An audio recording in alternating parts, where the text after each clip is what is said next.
perspectiva, compartir miradas sobre las lecturas, de manera que la perspectiva de uno pueda ser más rica, ¿sí?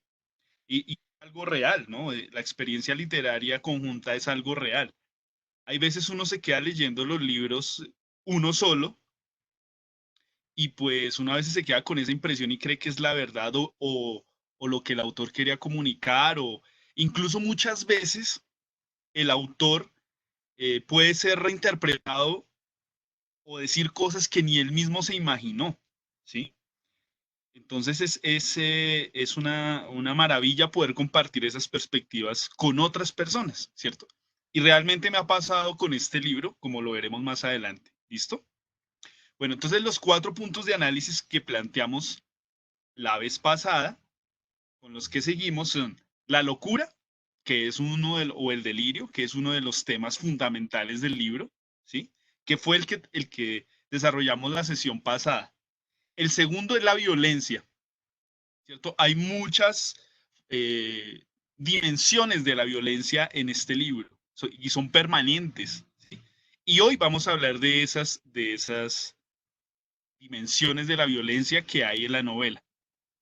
Una tercera, que va a ser la de la próxima semana, vamos a hablar y vamos a compartir impresiones y cosas sobre la memoria, ¿sí? De la memoria. Que no se ve la cámara.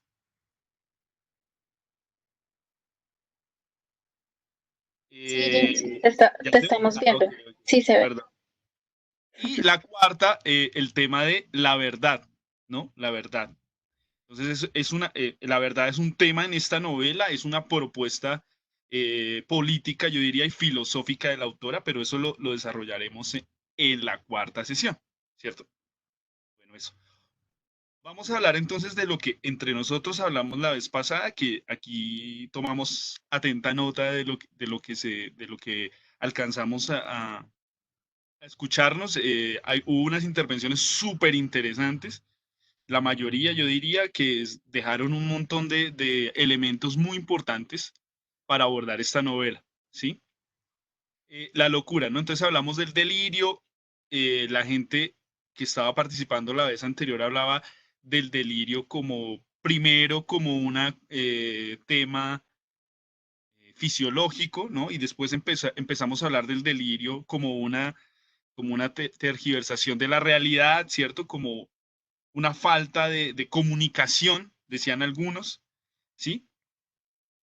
Y empezamos a encontrar en la charla que el delirio del que padece Agustina, que es la protagonista, voy a parar aquí un momento para de pronto las personas nuevas que vienen hoy por primera vez, como el caso de Pedro Firmín Vargas, eh, nuevas personas acá, les voy a contar un poco el argumento de la novela, ¿sí? Entonces, la historia más o menos va de un personaje central que se llama Agustina, ¿no? Agustina es nuestra protagonista. Agustina es una mujer de clase alta, bogotana, ¿sí? Educada en la clase alta bogotana, que se casa con un profesor universitario de clase media que se llama Aguilar, ¿sí? Aguilar durante toda la novela es un buen hombre, es un buen tipo, y resulta que Aguilar es un hombre que le lleva 16 años de edad a Agustina. Agustina, por cierto, es una mujer bellísima, rubia, no sé qué, es aquí el objeto del deseo de todo el mundo, ¿no? Entonces resulta que Aguilar y Agustina se casan, viven juntos y Aguilar se va a hacer un viaje a Ibagué, se va con los 3 hijos, con los 2 hijos, 4 días, se va como un jueves y vuelve el domingo, y cuando vuelve encuentra que su mujer, Agustina, está completamente loca, ¿sí?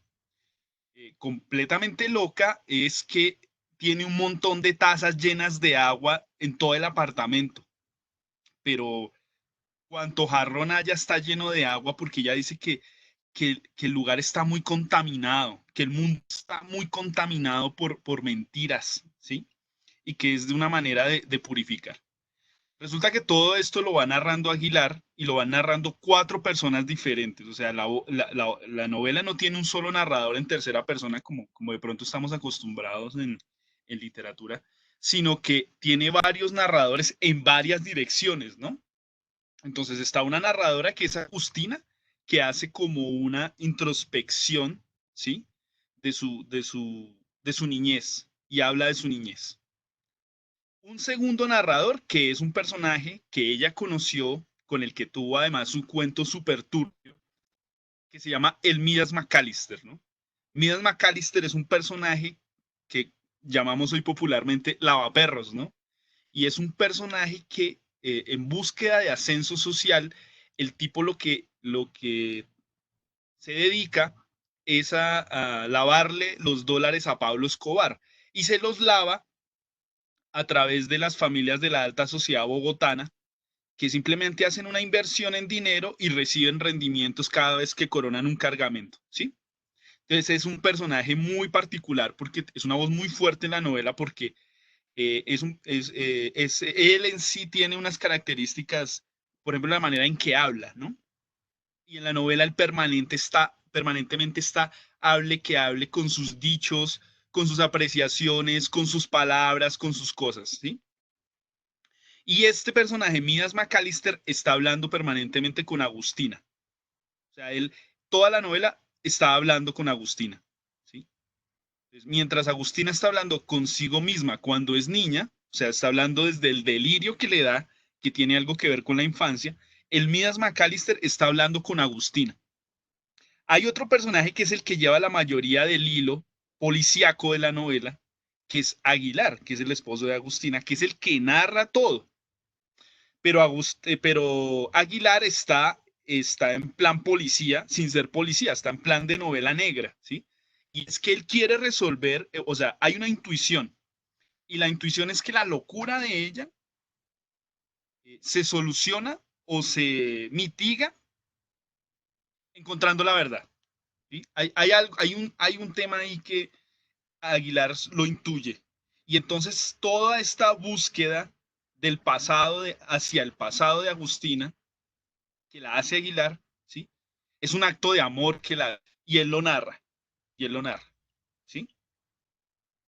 Y hay un cuarto personaje acá que sí está narrado prácticamente en tercera persona, que es, bueno, hay que decir algo de la voz de Aguilar. Aguilar hay veces habla, y no hay veces, muchas veces habla con otros personajes. Entonces él va narrando las conversaciones que tiene con otros personajes que entran en esta trama, como por ejemplo la tía Sophie, que la tía Sophie es un personaje bien importante y que tiene una carga emocional dentro de la familia de Agustina, ¿no? Eh, y va narrando otras conversaciones que tiene con otros personajes, o sea, Aguilar nos va presentando el mundo, ¿sí? De alguna manera. Entonces, Agustina habla con ella misma, Midas McAllister habla con Agustina, Aguilar habla con todo el mundo, ¿sí? Y es como el policía, entre comillas. Y hay un cuarto personaje que es el abuelo Portinilus, ¿sí? Portunilus, perdón, que es un alemán, Nicolás Portunilus es un alemán que se radica en Colombia porque es músico y le encanta Sasaima porque Sasaima tiene un nombre muy sonoro. Entonces él decide quedarse en Sasaima, ¿sí? Entonces Nicolás Portunilus, él no habla por sí mismo porque él también expresa de una locura muy grande que tiene y es el abuelo de Agustina, ¿no? Y es narrado en tercera persona. Él sí como que necesitan ayudas para poderlo narrar, ¿sí o no? Entonces estas son las cuatro voces que hay en la novela y es más o menos la línea argumental de esto. Bueno, entonces la sesión anterior estábamos hablando sobre la locura, ¿sí? Entonces, encontramos elementos muy importantes acerca de la locura en esta novela y es que la locura no es aquí de carácter ni médico, ¿sí? Ni individual.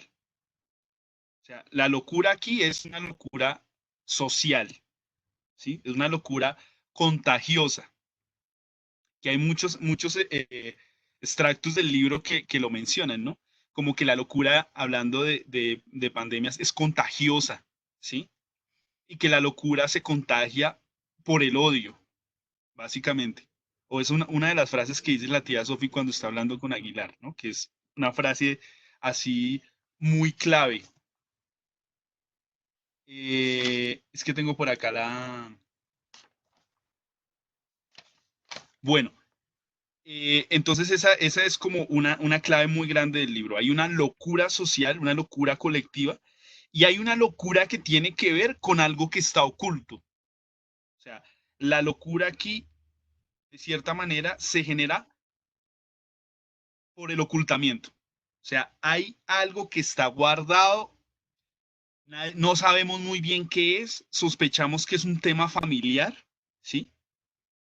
Pero no sabemos muy bien qué es y ahí es donde está el gen mismo de la locura, ¿sí? Y además la locura es una falta de comunicación, ¿cierto? O sea, eh, Laura Restrepo al respecto menciona en una entrevista que le hace la BBC, ¿sí? En el 2004. Laura Restrepo dice lo siguiente frente a su proceso de estar creando el personaje de Agustina. Dice, visité instituciones mentales donde pude hablar con gente con perturbaciones de la cabeza, pero sobre todo investigué entre familiares de gente que tiene estos problemas. Porque más que la visión médica, que no aparece para nada, lo que aparece es gente del montón que desconoce lo que es la locura, pero tiene que lidiar con ella porque golpea de cerca. Dice también lo siguiente, aunque no tengo en el libro una visión poética sobre la locura, la siento como un territorio de soledad, donde los códigos que, que te permiten comunicarte con las demás personas están quebrados, ¿sí? Es como una lengua extranjera que tiene su propia lógica y coherencia, una coherencia desgarradora, dolorosa para la persona que incurre en ella. La locura es un territorio es un territorio solitario, ¿sí? Y es un territorio eh, de no comunicación. Eso es lo que dice la característica de la locura que aparece en esta novela. Entonces, bien, eso más o menos a grandes rasgos fue lo que... Ah, bueno, y hubo unos datos súper interesantes que nos contaron un montón de asistentes. Por ejemplo, que veían un parecido muy tremendo del personaje de Agustina, porque Agustina, cabe aclarar, tiene el poder de ver el futuro, pero cuando ella lo dice, nadie le cree. O sea, ella tiene el, como el síndrome de Cassandra, nos decía una mujer que intervino la vez pasada, que fue un comentario así súper súper fino, porque en realidad sí, yo creo que con toda, ¿no? O sea, y es algo súper interesante. Y por el otro lado, también nos contaban algunas anécdotas y es que esta locura parece que surge, nos contaba un asistente la sesión anterior, de una situación personal de Laura Restrepo con su hijo, ¿sí?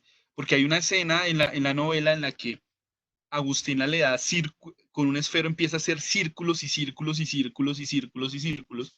Y fue un suceso que le ocurrió a ella con su hijo que le dio también un episodio de delirio en algún momento. Y muchas de las características personales fueron las que están incluidas en el delirio de Agustina. ¿Listo? Eso básicamente fue lo que ocurrió la vez pasada, lo que hablamos. Hoy, digamos, el tema por el cual vamos a abordar la novela, porque yo ya creo que muchos de los que vinieron la vez pasada ya han empezado a leerlo, ya van bien avanzados en la lectura. Hay un tema importante, la violencia, ¿sí? Entonces yo quisiera preguntarles a ustedes, eh, ¿cómo perciben la violencia en esta novela? Y si no han leído la novela, ¿cómo perciben las violencias en Colombia? ¿Sí?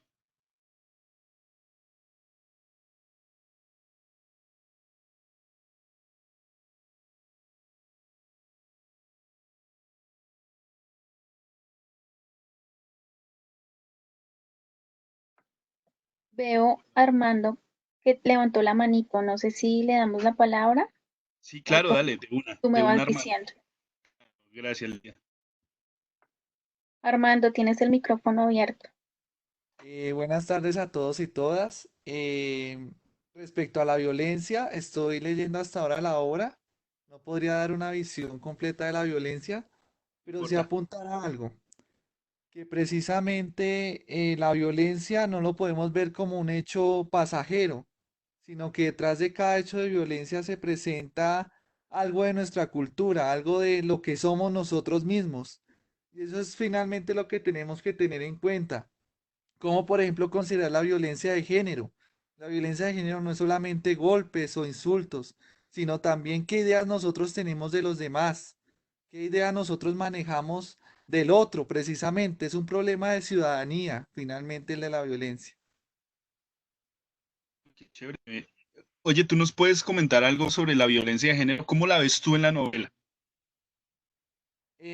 Pues respecto a lo que he leído hasta el momento, lo que puedo encontrar es que no he leído mucho, pero he detallado, ¿cómo decirlo? Hay detalles que van mostrando la autora por momentos donde le sugiere a uno que algo pasa, algo va sucediendo, pero que no se devela de un momento a otro. Le invita a uno a seguir leyendo, pero no podría afirmarle en ese momento sí, cómo se manifiesta esa violencia, pero sí nos cuestiona, sobre todo de la violencia como la normalizamos, finalmente. Qué chévere. Bueno, ¿alguien de pronto de los asistentes nos podría comentar cómo vio, cómo ha visto hasta el momento el tema de la violencia de género? O sea, cómo se percibe? Porque hay otra, y es el de la violencia de clase, ¿no? Esa es súper evidente. Uy, aquí tenemos varias manos. Vamos a intentar una cosita que hablamos con Lida antes de empezar, y vamos a intentar que logremos conversar varios en micrófono al tiempo. Vale, le voy a habilitar. Pero Dime. entonces hay unas cositas que comentar. Primero, que hay que procurar que no suenen platos, ni niños, ni perros, como la vez pasada que sonó hasta un grifo del agua. Procurar tener un ambiente en silencio. Y lo otro es no hablar al tiempo. ¿Listo? Ahora sí, Lida, ayúdanos con Paola, Dale. Daniel, Juan Felipe y Mara. A ver, dame un momento. Listo. Andrea, Juan Felipe tiene el micrófono habilitado. Paola también. Y Mara. listo. Gracias. Bueno, adelante. Buenas tardes, ¿cómo estás? Buenas tardes. Buenas tardes. Hola, Buenas tardes. ¿cómo están? Buenas tardes. Mm, ¿Me escuchan ahí? Sí, Sí, perfecto. Sí, te listo. escuchamos. Bueno, digamos que yo en la universidad, yo estoy estudiando una licenciatura en Ciencias Sociales y estoy haciendo mi proyecto con base a género.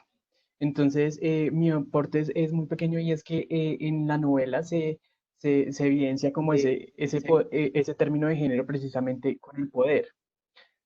Esos símbolos de poder que el hombre ejerce hacia lo femenino o hacia las mujeres son unos, no lo podríamos ver como que es directo, sino que nos podríamos ir un poco a la postura que da Foucault, que es un poder basado en simbologías, que nosotros muchas veces no percibimos, ni tampoco las mujeres.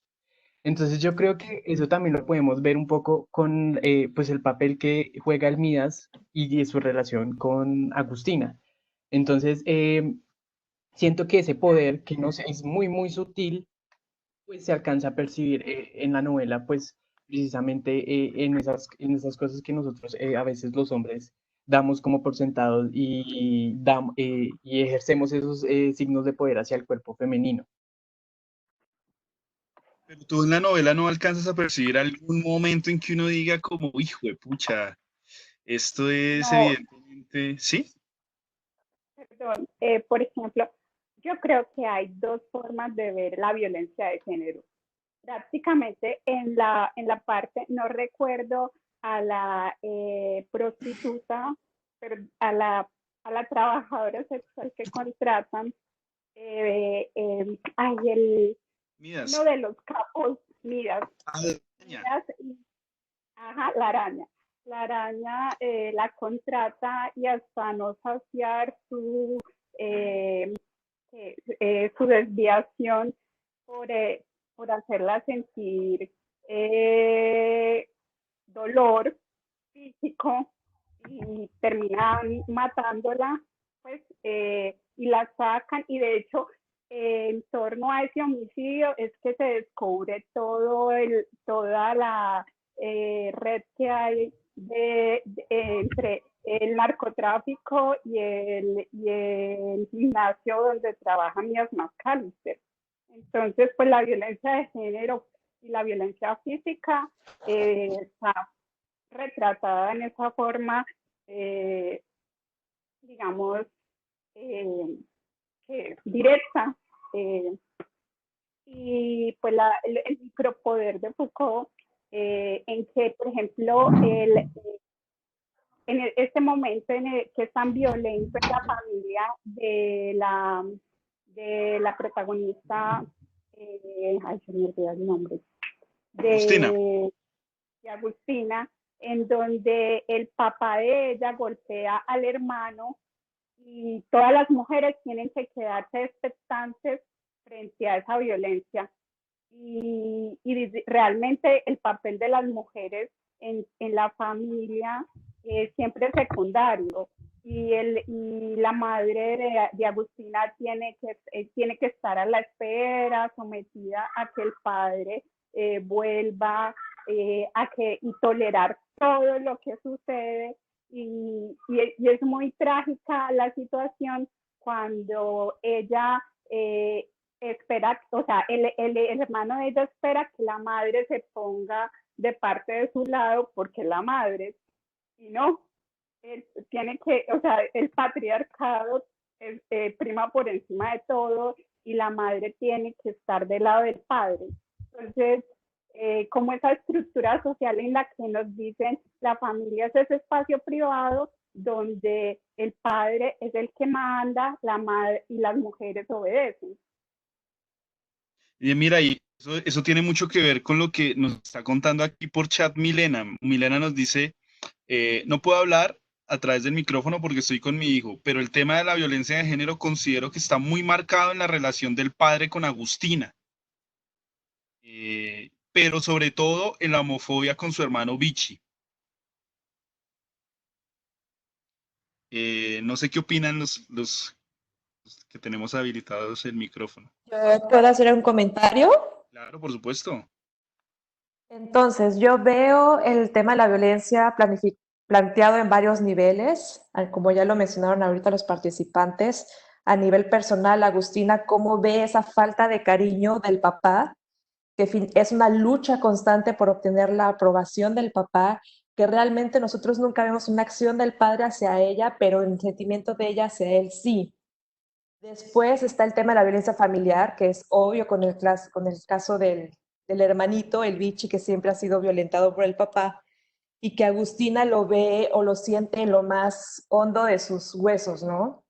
Para ella es algo muy traumático ver a su hermano siendo violentado todo el tiempo por el hecho de, no lo mencionan, sino hasta el final del libro, perdón por el spoiler, de que el hermano es homosexual. Y también, como la participante anterior lo mencionó, la mamá que siempre se queda callada en todos los ultrajos del papá, ¿no? Y ahí también se ve una violencia entre clases, porque claro, la mamá siendo de clase alta bogotana no puede dejar que la familia tenga errores, que tenga fallos. Entonces, todos estos, la violencia, los secretos que hay en la familia siempre van a quedar velados. Y también es muy obvio con el Miras McAllister, que viene de un estrato más bajo y que siempre trató de ocultarlo para poder encajar en esa sociedad donde él estaba estudiando, ¿no? En el colegio, y que al final va a ser su salvación también. Y finalmente, pues la violencia de la sociedad, tanto el narcotráfico, los atentados de Pablo Escobar, cómo se van entrelazando el tema de los capos con la alta sociedad bogotana. Entonces, creo que Laura hace un muy buen trabajo en desmenuzar toda esta violencia que finalmente afecta y de alguna manera intentan explicar la locura de Agustina. Tal cual, yo estoy totalmente de acuerdo. Y es más, hay otros detalles muy interesantes de la violencia social que no son solamente la de los narcos. Yo no sé si ustedes se acuerdan una escena en la que estaba el Midas McAllister sentado con la araña en un restaurante y con otro que yo me acuerdo el nombre, que tenía unas tierras en el Cauca y que mandaron un grupo de paramilitares para que mataran a unos indígenas, que porque la propiedad era de ellos. No, no sé si se acuerdan, ¿no? Jimmy, si quieres le podemos habilitar el micrófono a Ana Casas Cindy, dice, ah, ya, digo, Cindy también. Dale. Cindy Viviana que nos está pidiendo la palabra y a Danilo Mira, Roballo. mira, y a Mara también, y a Juan Felipe. Ahí para que hablemos entre todos. Qué chévere oír otras voces. Listo. Danilo y Cindy tienen el micrófono abierto. Hola, buenas noches. Hola, sí, ¿cómo estás? Muy bien. Primero, pues, muchas gracias por este espacio. El corto tiempo que hemos compartido me ha parecido pues muy chévere, muy buena la oportunidad. Con respecto al libro, pues no voy muy avanzada, la verdad, pero en lo que he leído es como una percepción personal y siento que esa situación de violencia familiar que vive Agustina con su hermano Vichy, precisamente es como ese factor determinante en ese delirio. Siento que ella, ante esa imposibilidad de poder contener esa violencia de su padre, trata de predecir, trata de controlar en la medida que ella encuentra posible esa violencia con su hermano. Trata de predecir cuándo es posible que lo vayan a maltratar para tratar de contener la violencia. Siento que allí en esa violencia familiar es que se desata como en parte toda esa situación de delirio que ella vive. Adicionalmente, pues la violencia de clases, creo que pues en lo que llevo el libro se ve muy clara en el tema de Aguilar y cómo no valen ninguna de sus cualidades personales eh, para su familia, solo para la familia de Agustina, solo porque no pertenece a una clase social. O sea, es completamente discriminado solo por ese tema de clases. Es verdad, pero mira lo curioso de la estructura, ahora que tú, me parece súper interesante lo que tú dices de Aguilar, porque eso es algo que es muy evidente en la novela. O sea, es muy curioso que el que resuelve el caso, que es Aguilar, sí, como en esta trama de novela policíaca, de novela negra más que todo, y esa es una de las leyes de la novela policíaca, ¿no? De la novela negra, y es que para resolver el caso, tú no puedes ser parte del caso, ¿sí? Pasa lo mismo con Aguilar, o sea, Aguilar al no ser de la clase social de ellos, de todos los personajes, es el único que puede ver las cosas diferente, ¿no? Y es el único que puede resolver este caso, ¿sí? Que de alguna manera eso se va viendo, ¿sí? Eso me parece muy interesante porque en este caso no es solamente un tema de víctima de la violencia, sino es otra mirada de la violencia, ¿sí? De las violencias que hay en Colombia. Bueno, ¿quién más está por ahí? Danilo tiene el micrófono habilitado. Listo, Danilo. Danilo, creo que lo perdimos. A ver, Acá miramos. tenemos a Mara, Juan Felipe, Paola. Ellos, Bien, ellos fueron los primeros. Si quieres, no, no sé. sí, sí, le a Mara, a ver qué. Bueno, Amara, tienes el micrófono abierto, igual que Mariana y Marlon. Listo. Eh, Mariana Q. ¿Aló? Hola. Hola. Hola, sí, mira que hay unos detalles muy significativos en la novela, por ejemplo, en que el Midas McAllister se arreglaba, se hizo ortodoncia porque él sabía que eso era algo muy importante para la clase social a la que él aspiraba a ingresar. Y hay una cantidad de detallitos acerca de la ropa, de todo lo que le tocaba hacer para que no se dieran cuenta que él no pertenecía a esa clase social. Entonces, es una, o sea, ella nos muestra y cómo realmente ocultaba a la mamá.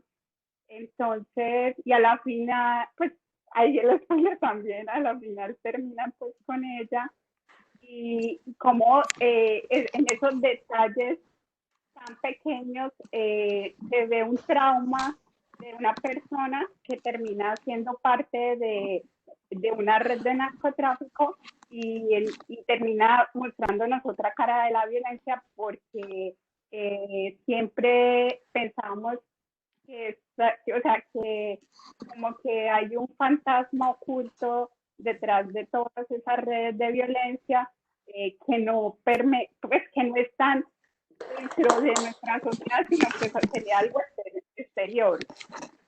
Y, o por ejemplo, cuando violencia de género también, cuando la mamá simplemente despide a la empleada de la casa porque va a tener pues porque está embarazada.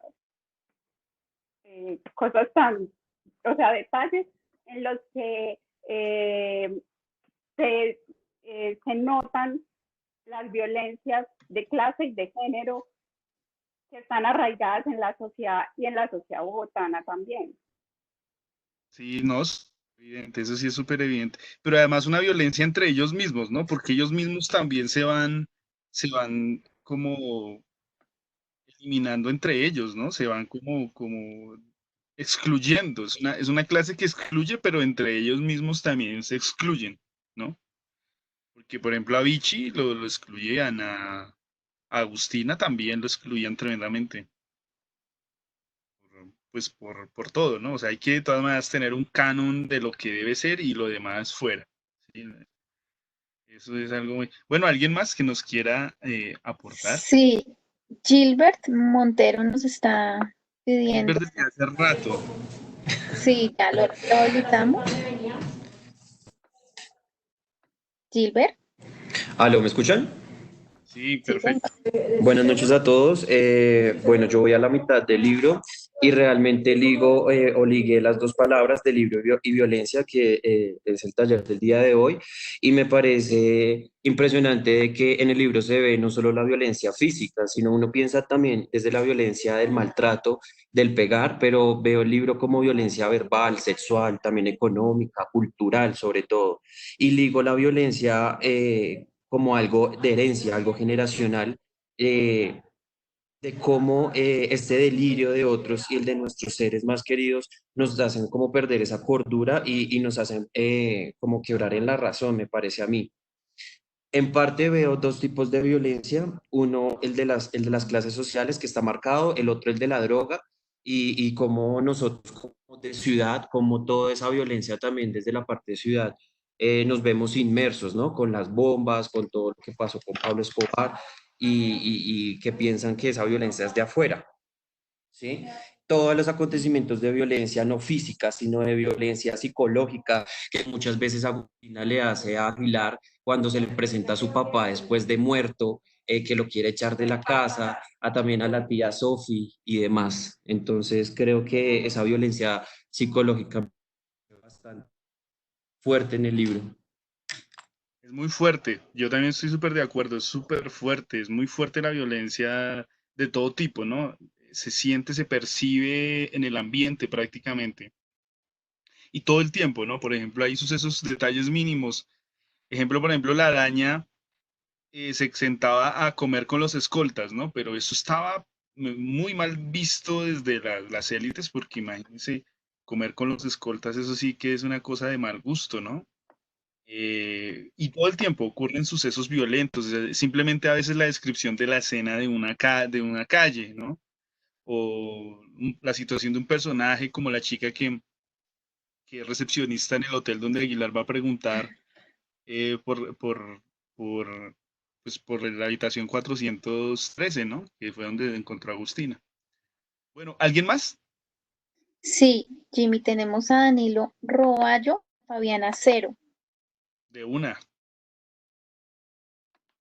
Danilo, ¿Me escuchan? Fabiana, sí, te escuchamos. ¿Cómo están? Buenas noches.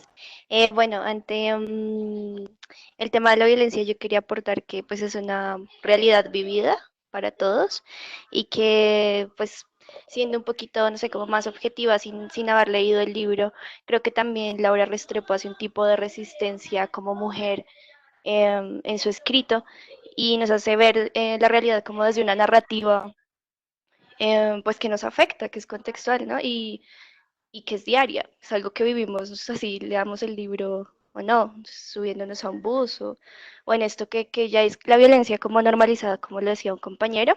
También quería decir que pues el libro me gusta mucho y que en la primera sesión quería aportar que pues que me llevó mucho al libro al cuento de Solo vine a hablar por teléfono de García Márquez, porque me hizo como adentrarme en ese contexto en el que tú estás en cuatro paredes y no, simplemente no le creen, que es lo que pasa con Agustina. Ella dice cosas y hace incoherencias, pero también sujeta verdades entre esas líneas.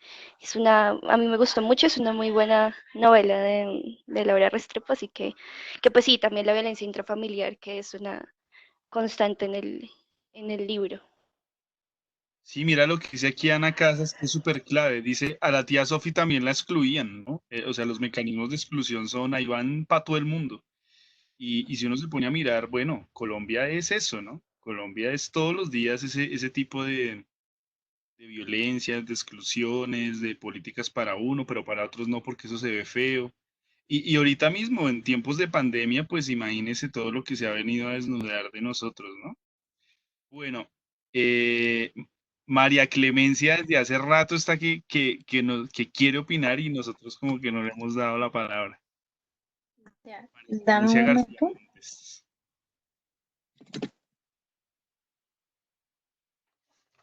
Espérame, no la encuentro. Y Paola Contreras también. Chévere. Listo. Paola, tienes el micrófono abierto mientras busco a María Clemencia. Dale. Listo, Paola. Hola, buenas. ¿Cómo estás? Hola, buenas noches. ¿Me escuchan? ¿Estás? Hola, ¿cómo te digo? Bien, bien. Sí, te oímos perfecto.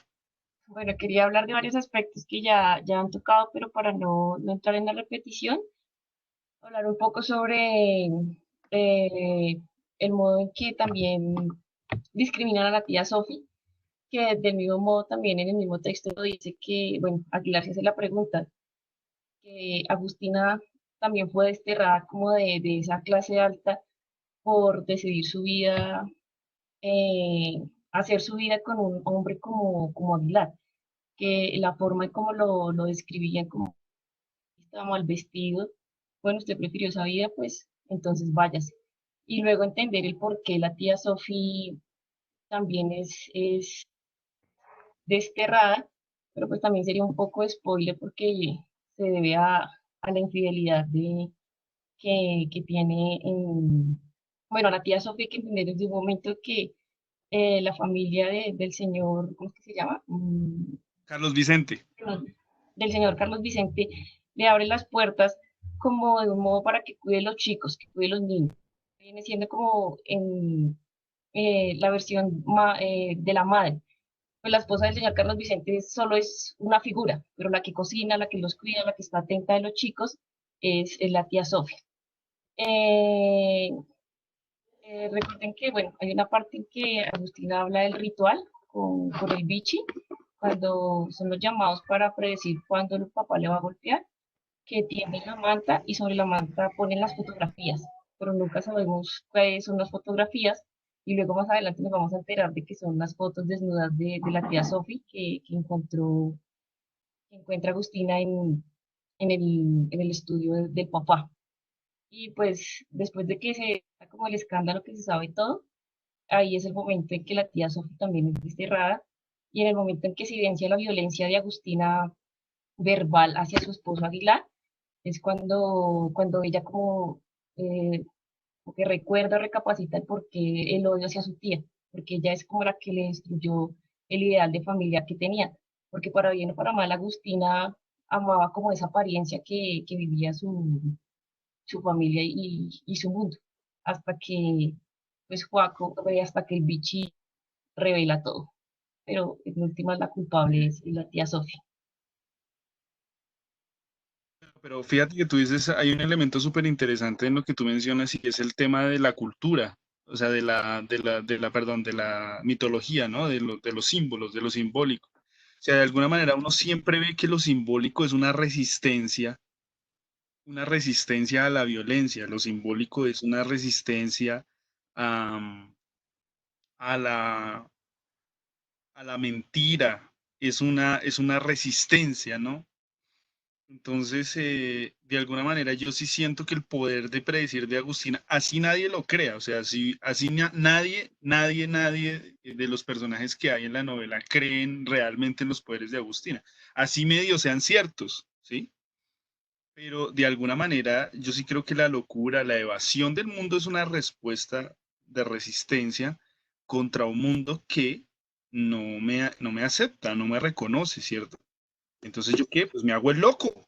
Yo me hago el loco. Si a mí no me van a parar, pues me hago el loco, ¿sí? Y es una manera de pararse duro en contra de eso también, ¿no? La voz del loco es la voz premonitoria, ¿sí? Y eso ha sido en la historia de la humanidad permanente, ¿no? La voz del profeta es la voz fuera del orden social, pero la que ve todas las cosas que en el orden social no se ve, ¿sí? Eso me parece a mí una vaina muy interesante de lo que tú dices, porque yo sí creo que eso es total, o sea, eh, de alguna manera estos personajes aislados no es que aceptan plácidamente la, la exclusión, sino que, digamos, en la novela hay todo este sistema simbólico como resistencia, ¿no? Eso es algo que me parece clave. Bueno, ¿alguien más quiere participar?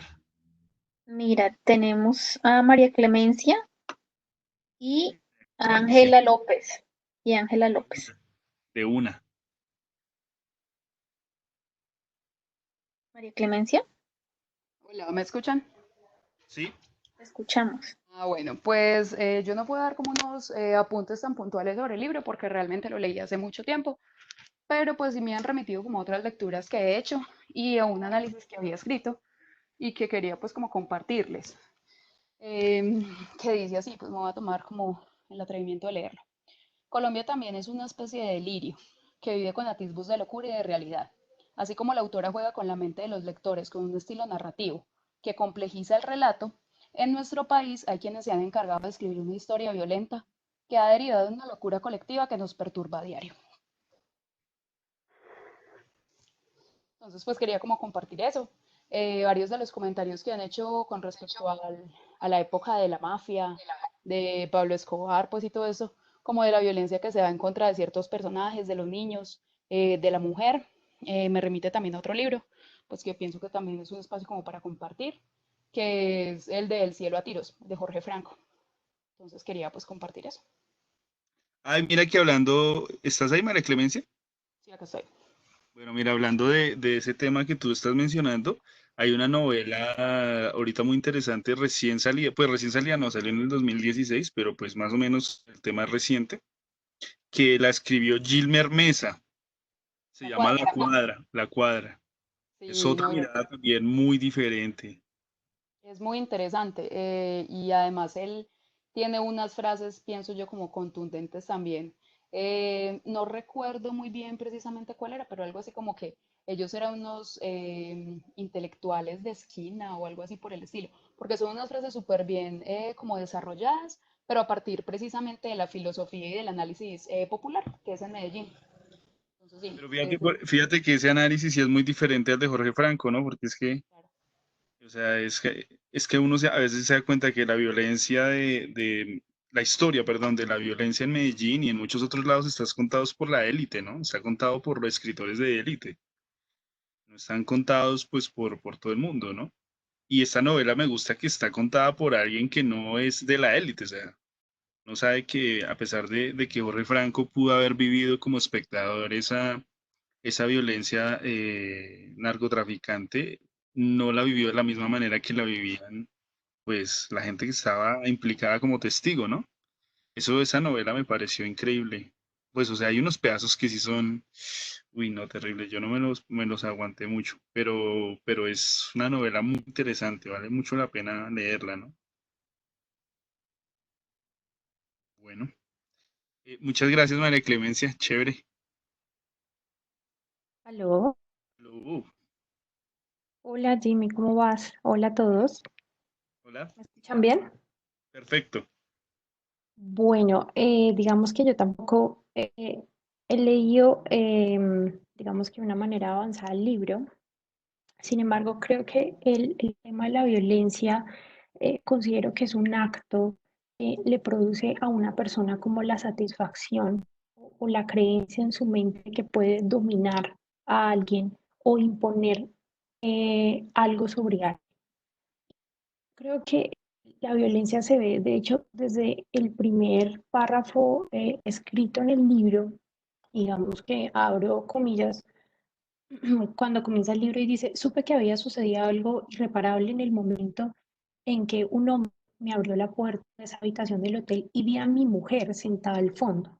Entonces, yo creo que desde ahí como que se evidencia un poco como cierta violencia, en este caso podría yo decirla un poco psicológica, y rescatando un poco lo que decía una persona al comienzo como sí, como de esa conferencia, que digamos que hay diferentes clases como sí, como de violencia psicológica, el hecho de poder dominar a una persona y dentro de sí, aunque los personajes, aunque Aguilar no sabía que de pronto produce violencia, el hecho de hablar como mi mujer, ¿sí? Sentada mirando por la ventana de manera muy extraña. Y dice, fue a mi regreso de un viaje corto, solo 4 días por cosas de trabajo, dice Aguilar. Otra parte que quiero citar es que dice que ciertamente nada que anunciara lo que iba a sucederle durante mi ausencia, es decir, como si él fuera más importante que Agustina, ¿sí? Muy seguramente él no sabía que él estaba produciendo más violencia, pero yo creo que en su cabeza la producía pensando que era dueño de Agustina. Cuando le dice mi mujer, cuando le dice es que esto no hubiera pasado si yo hubiera estado, ¿sí? Todo esto ocurrió durante mi ausencia. Entonces creo que también es una manera de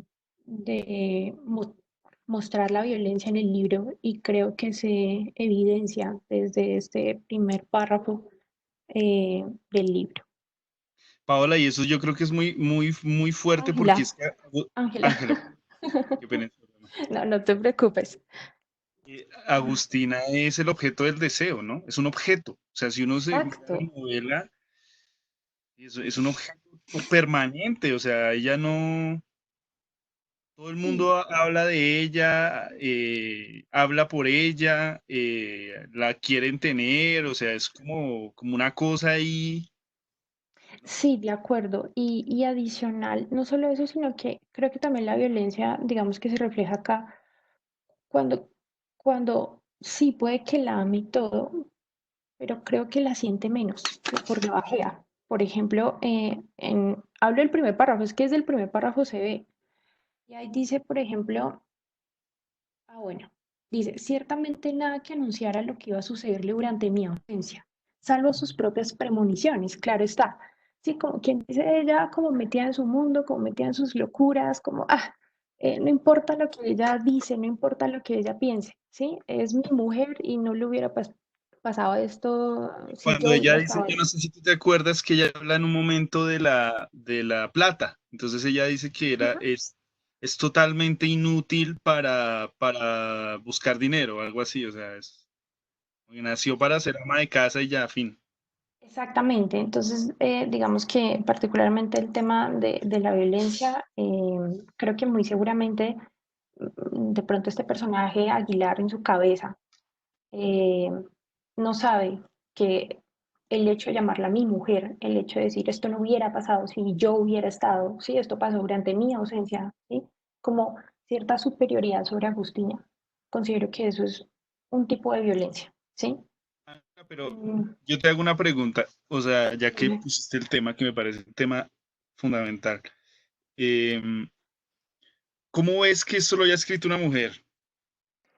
Yo creo que es un acto también de demostrar en efecto eso, que mm, y lo que te decía, no me acuerdo quién estaba hablando al principio como de la conferencia, pero un chico dijo que esos actos de violencia y en su mayoría se cometen, y él hablaba del machismo, sin que tanto hombres como mujeres se den cuenta, ¿sí? Y creo que el hecho de que lo haya escrito una mujer en esos términos es porque evidencia que eso sí nos marca a nosotras como mujeres, ¿sí? Esos términos de mi mujer, eh, Agustina, ella ya con sus premoniciones, con sus pensamientos, es porque como mujeres lo hemos vivido, ¿sí?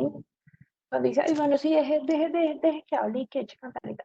Esas cosas, ¿sí? Y de hecho, el hecho de que el personaje del delirio y la locura sea una mujer, creo que lo simboliza, ¿sí? O sea, por, o sea, sí, yo no leo como reseñas de este libro, pero creo que el hecho de que un personaje femenino sea el que condense el tema de la locura del delirio, creo que es una crítica a que muchas veces a las mujeres en general nos toman como locas y nos por debajean y somos las que hablamos y déjela que hable o Está usted se loca. calla, Qué ajá, bien o usted se colocada. calla ajá, y se enloquece y mientras usted está conmigo usted está cuerda y cuando habla cosas de las cuales yo no estoy de acuerdo o no entiendo, entonces pues usted está en otro contexto y usted está loca.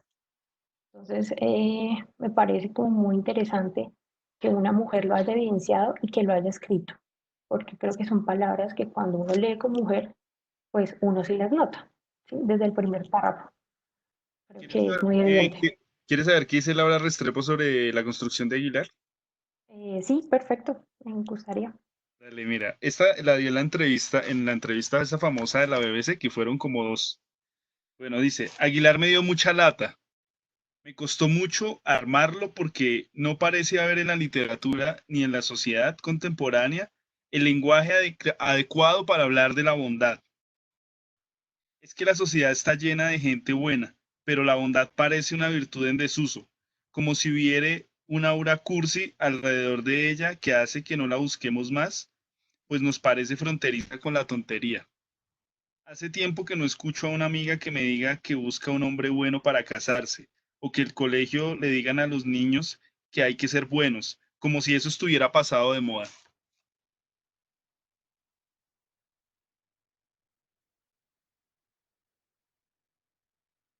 ¿Se fue Ángel? Sí, Jim. Ah, qué bien, qué vaina. Quería saber qué pensaba de esa frase que la dijo, La buscamos y le habilitamos el micrófono nuevamente. está pidiendo la palabra Andrea R. Mira, está Ángela y Aquí estoy. ya. Dale, dale, dale, qué pena. Sí, bueno, digamos que eh, creo que, y considerando la frase que dijiste, y rescatando como un poco lo que hemos hablado, creo que llegamos como a un nivel como de conciencia, inconsciencia, lo llamaría yo, como colectiva, que ya hay cosas que se dicen que parecen normales y parecen eh, coloquiales. Y creo que lo que dice es muy valioso el tema como de la bondad. Y yo creo que la bondad es hacer como una introspectiva para saber uno cómo impacta a otra persona.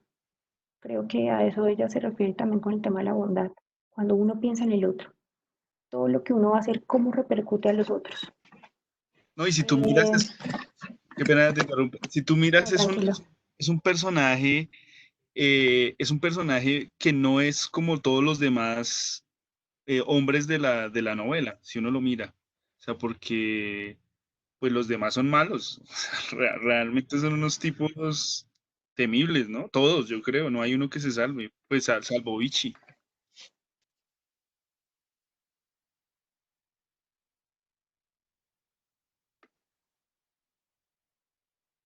Jimmy, Dime. pensé que te había sido. Mira, No, aquí tenemos, seguimos. tenemos a Narango con el micrófono habilitado, Andrea R,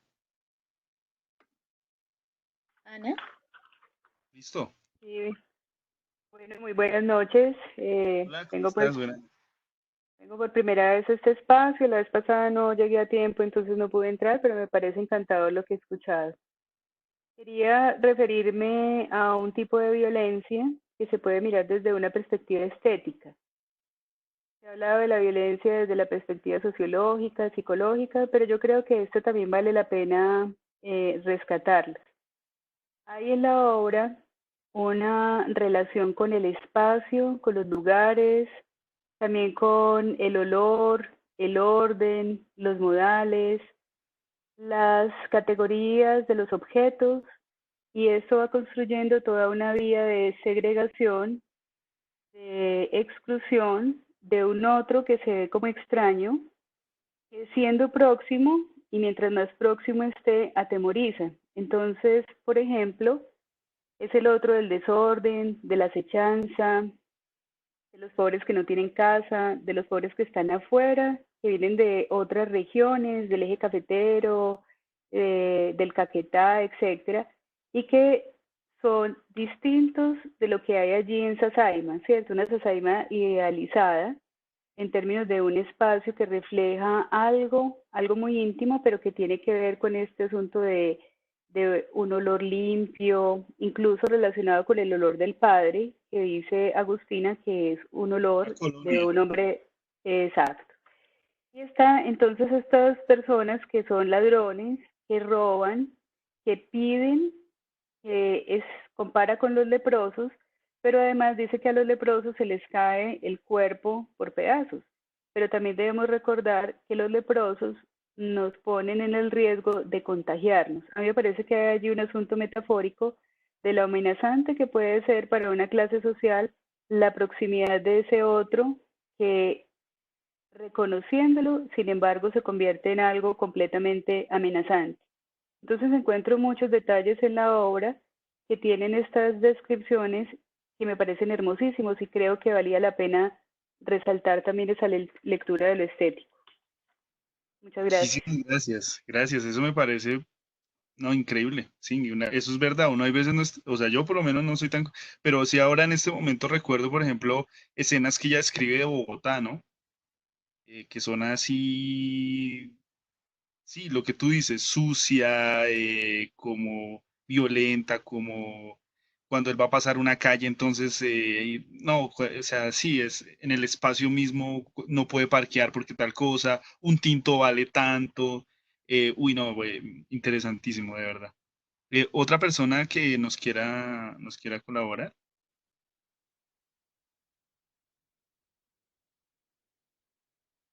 ¿ya? Hola, buenas noches. Hola, ¿cómo estás? No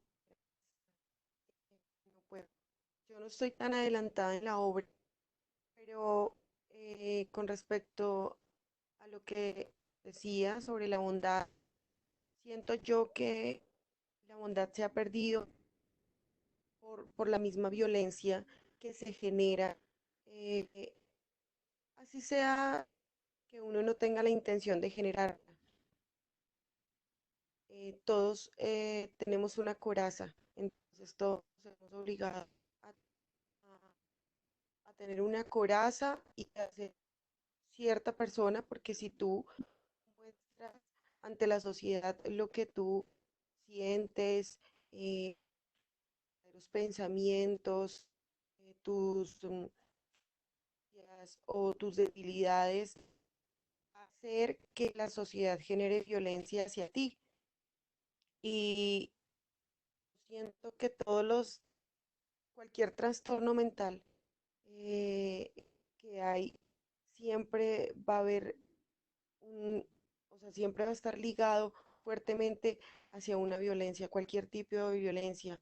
Puede ser de cuando la persona era muy pequeña o no sé, a cualquier edad, pero siempre va a estar ligada a la violencia.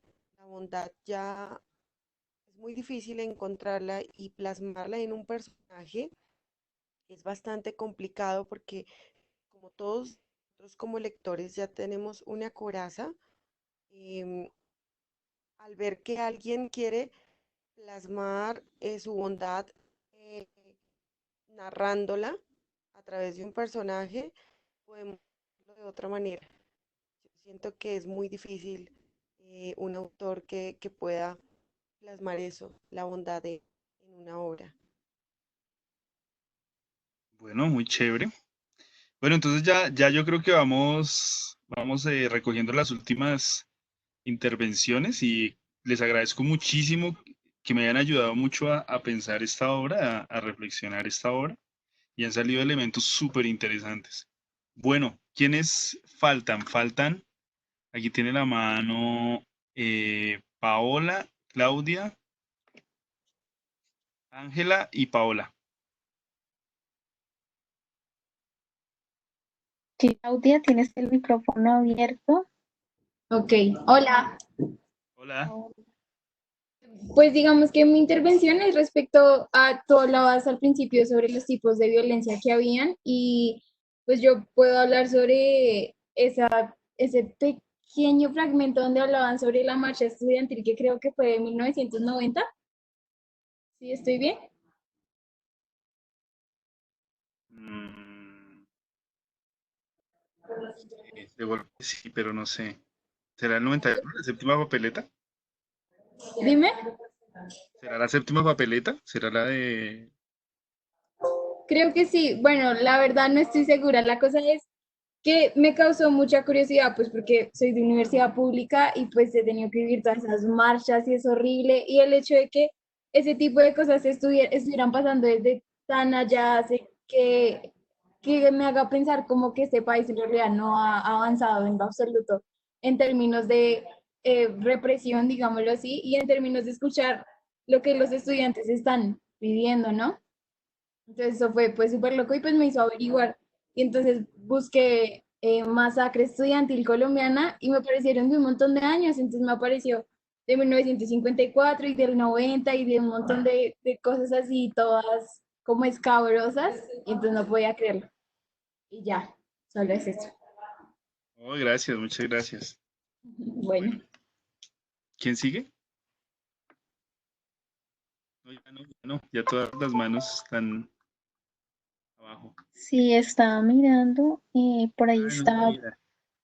Brian Felipe. Brian Felipe, Ángela López, también Pablo. Dale, Brian. Buenas noches. Buenas noches, Brian. Pues la verdad acabo de unirme, sí, y pues no conozco mucho del libro, pero me impresiona cómo por así decirlo, lo socializan con varios temas de hoy en día, sí. ¿Cómo dan ese punto de, pues, el rechazo hacia una mujer o, bueno, rechazo no, sino, pues, cómo la rebajan por el simple hecho de ser mujer, sí?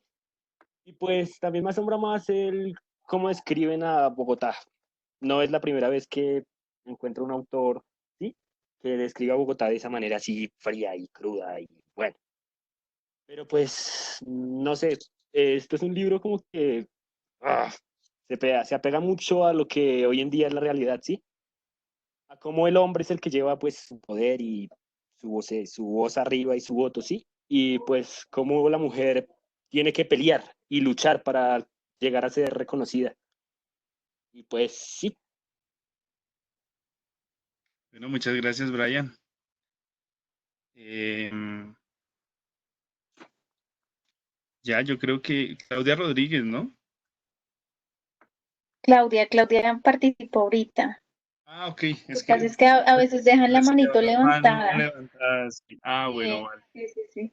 Bueno, no, pues yo creo que ya vamos cerrando. Pues las intervenciones hasta el momento han sido fantásticas, ¿no? Parece que ya han estado súper chéveres. Bueno, la idea de todas esas intervenciones, pues por supuesto, es que haya un diálogo y, y pues que se recoja ese diálogo, ¿no? Entonces vamos a ver si al final de este espacio, ¿no? La cuarta sesión de pronto entregamos un documento con todo lo que ustedes han dicho acerca de este libro, porque es que van saliendo cosas y cosas y cosas que ven que uno no ve realmente, ¿no? Eso es como lo bonito y lo interesante de este ejercicio de club de lectura, ¿no? Muy interesante todo lo que... Y además la mayoría de los asistentes a este club son mujeres, ¿no? Porcentaje altísimo. Y eso dice mucho, ¿no? Eso dice mucho de la novela, eso dice mucho de la vigencia de la novela, de las cosas que está diciendo, de las violencias de las que está hablando, ¿no? La novela la publicaron en el 2004, pero está recreada en los años 80, entonces hay muchas cosas que han cambiado de aquí a allá y otras que no tanto, ¿no? Pero es muy interesante todas las cosas que ustedes nos están hoy enseñando, ¿no? Mostrando entre líneas, mucho más allá de los análisis como teóricos, formales, de las voces, de algunas cosas, de algunos contextos y demás. Es interesante ver, porque es que esto es realmente lo que hace que las obras sean y permanezcan en el tiempo, ¿no? Que se vuelvan clásicas es que siempre tengan algo que decir, ¿sí? Y de alguna manera esta novela sigue teniendo mucho que decir y creo que hoy día dice mucho más de lo que la gente veía hace mucho tiempo, ¿no? No sé, no teníamos todas esas herramientas que tenemos hoy, ni teóricas, ni tampoco el contexto que tenemos ahora, que es mucho más, que está más al día la discusión sobre la violencia de género, sobre otro tipo de cosas que hace unos años no se discutía, ¿no? Incluso yo recuerdo que hubo comentarios malintencionados cuando Laura Restrepo obtuvo el premio Alfaguara del 2014, ¿no? Decían que era que porque, bueno, decían un montón de cosas terribles, como siempre que una escritora mujer tiene éxito en el panorama literario, siempre le tiran muy duro, ¿no? No ha sido el único caso, le han tirado duro a Alba Lucía Ángel. Incluso, por ejemplo, el boom latinoamericano hasta ahora, desde hace poco, es que se está reconociendo que hubo mujeres dentro del boom. Y claro que las hubo, pero nunca aparecieron como en el cartel, ¿no? Y muchas se quedaron por fuera y mucha gente quedó por fuera, pues porque no, era un mundo de hombres, ¿no? Hoy día no. Bueno. Muchas gracias, de Pilar. Muchas gracias a todos por aquí. Le quiero agradecer muy especialmente a, eh, espérate, a Jorge B, que está presente desde West Orange, de New York, Qué y a bien. todas las gentes, imagínate, en todos los lugares, en un montón de lados que se han conectado a este evento. Y bueno, la verdad que muchísimas gracias y muy sorprendido y muy halagado pues pues por esta asistencia tan masiva que se haya logrado mantener, ¿no? Segundo día y no nos alejamos mucho de la primera sesión. Bueno, entonces los Es espero verdad. en la siguiente sesión. Vamos a trabajar la memoria en este libro de Laura Restrepo. Es nuestro gran tema con el que vamos a agarrar.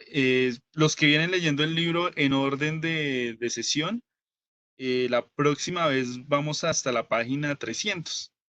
Entonces, si siguen ese orden, pues los espero. Si no, pues también, si simplemente quieren hablar de la memoria, de las memorias, también bienvenidos. Si quieren dar un comentario atrasado sobre la violencia, sobre la locura, también bienvenidos. Si quieren hablar de la violencia, la locura, la memoria, todo lo que quieran hablar, pues para eso está este club de lectura y bueno, está para escucharnos. Entonces, muchísimas gracias y les agradezco mucho su participación. La Feria Internacional del Libro Bogotá 2020 virtual les agradece mucho. Eh, las librerías independientes de las que yo soy parte, de Wilborada 1047, también les agradece mucho. Y bueno, apóyennos en estos días y ojalá nos compren muchos libros. Muchísimas gracias. Gracias a ti, Jimmy. Muchas gracias a todos por participar en esta segunda sesión. Recuerden que en el transcurso de la semana les llegará el correo con el link de la tercera sesión y los invitamos mañana a las 10 de la mañana a que se unan a la red de la Filbo con la inauguración de Foros del Libro. Muchas gracias y recuerden que va del 21 de abril al 5 de mayo. Pueden ingresar a la página del bilbo.com y encontrarán toda la información. Bueno, muchas gracias. Sí, yo dije que 100 páginas por semana y bueno, sí, ya, pues el libro tiene 380 y algo páginas. Entonces, pues la última sesión sería para leer las 80 y punta páginas. Más o menos sería la idea. Pero bueno, muchas gracias. Muchas gracias a todos, que estén muy bien.